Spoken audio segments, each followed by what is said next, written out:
অপরূপ সৌন্দর্যের সমুদ্রের বালিয়াড়িতে অনেকে অতি উৎসাহিত হয়ে বিভিন্ন ধরনের খেলা খেলতে পছন্দ করেন, কিন্তু যখনই খেলা শেষ করে ক্লান্ত হয়ে সমুদ্র গোসলে নামেন তখনই ঘটে সমুদ্রডুবির মতো দুর্ঘটনা। সম্প্রতি 16ই আগস্ট একজন কলেজ ছাত্র এরকমই দুর্ঘটনার সম্মুখীন হয়েছে এবং 17ই আগস্ট তার মৃতদেহ উদ্ধার করা হয় এই সমুদ্র থেকেই। খেলাধুলার পর সমুদ্র গোসলে নামার ফলে বেড়েছে দুর্ঘটনার সংখ্যা। গত কয়েক বছরে সৈকতে খেলাধুলার পর সমুদ্রে নামার ফলে 8 জনের মৃত্যু হয়েছে। 2023 সালের 12ই অক্টোবর সাজিদ ও আরিফ সহ 7-8 জন বন্ধু মিলে কক্সবাজার শৈবাল পয়েন্টে ফুটবল খেলতে যায়। খেলাধুলা শেষে সাগরে গোসল করার সময় আকস্মিকভাবে ঢেউয়ের তোড়ে সাজিদ ও আরিফ সমুদ্রে নিখোঁজ হয়। পরবর্তীতে তাদের মৃতদেহ উদ্ধার করা হয়।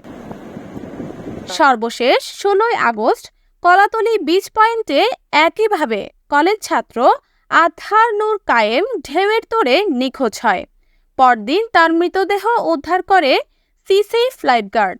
এই ধরনের ঘটনা সচেতনতার অভাবে ঘটে বলে জানিয়েছেন SeaSafe lifeguard supervisor Mohammad Osman Gani. ভোরবেলা বিশেষ করে যখন ফুটবল খেলতে আসে স্টুডেন্টরা, বিশেষ করে খেলার পরে তারা এমন জায়গায় গোসল করতে নামে, তখন হচ্ছে যখন ফুটবল খেলে তার তো এনার্জিটা চলে যাওয়ার পরে তার কাছে তো আর শক্তি তেমন একটা থাকে না। তখন যখন সমুদ্র সৈকতে সে নামে গোসল করার জন্য, এমন কিছু ঢেউ আছে সে মনে করে সহজ, কিন্তু ঢেউগুলো খুবই কঠিন হয়ে যায় তার জন্য, কারণ তার শরীর তো কোলায় না, কারণ এখানে সাঁতার জানলেও কোনো কিছু হয় না, যার ফলে হচ্ছে তখন দুর্ঘটনাগুলো সবচেয়ে বেশি ঘটে এবং হচ্ছে এমন জায়গায় দুর্ঘটনাগুলো ঘটে যেখানে হচ্ছে আমাদের লাইফগার্ড সার্ভিসগুলো থাকে না।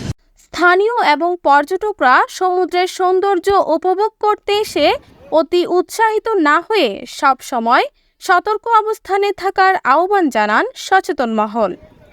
রোকসানা সুমি, CCN।